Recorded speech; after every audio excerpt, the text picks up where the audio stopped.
Janasena party అధ్యక్షులు హరిప్రసాద్ గారికి, అధికారులందరికీ పేరు పేరున హృదయపూర్వక నమస్కారాలు తెలియజేసుకుంటూ, మొట్టమొదటిగా తిరుపతి కార్పొరేషన్ పరిధిలో చాలా లోటు పట్టించు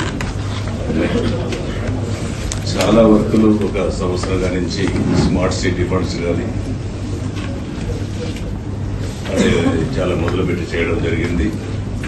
స్మార్ట్ సిటీలో మొదలుపెట్టిన పనులన్నీ కూడా ఫండ్స్ లేక ఆగినాయి. ఆ ఫండ్స్ కూడా కొంత రిలీజ్ కావాలన్నా అది వస్తేనే ఇప్పుడు మున్సిపల్ బిల్డింగ్ పూర్తవుతుంది.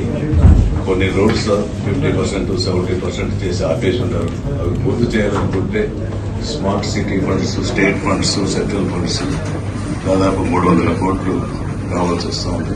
ఆ 300 కోట్లు వస్తే స్మార్ట్ సిటీ మొదలుపెట్టిన వాటిలన్నీ పూర్తి చేసే అవకాశం ఉంది. లేదనుకుంటే పబ్లిక్ నుంచి చాలా ఇబ్బందులు ఎదుర్కొంటున్నారు.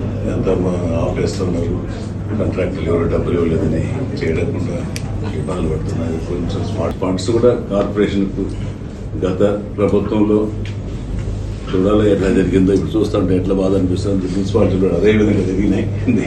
కూడా మీరు దృష్టిలో పెట్టుకొని కార్పొరేషన్ చేయాలి. అన్నిటికంటే ముఖ్యం తిరుపతి, తిరుమల మొత్తం మంది ప్రపంచం దేశంతో వస్తున్నారు కాబట్టి తిరుపతి పట్టణానికి పైన, కార్పొరేషన్ పైన ప్రత్యేక శ్రద్ధ మంత్రివర్యులు తీసుకోవాలనేసి తిరుపతి ప్రజల తరఫున మేము కోరుతున్నాం. Thank you very much. August August 2024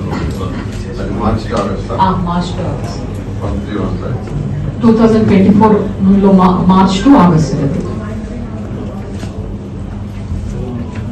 5 months, sir. 4.5 months లో 1315 ఇచ్చారా? అవును సార్. 10,446 20,000 828 50,000 41. ఏంది చెప్పింది? Street vendors.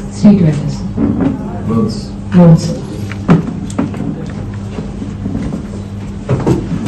యాక్చువల్ మనకి రిజిస్టర్ అయితే 8,000 మెంబర్స్ రిజిస్టర్ అయ్యారు సార్. బట్ వాళ్ళు మైగ్రేటెడ్ లో ఉండడం వల్ల 6,897 బ్రాంచ్ ఇచ్చారు. వాళ్ళని కట్టించి మనం సెకండ్, థర్డ్ కి తీసుకొని రావాలి. ఇప్పుడు చూస్తే మనం థర్డ్ లో చాలా తక్కువ ఉన్నాం, 395. So we have to increase up to 30. Next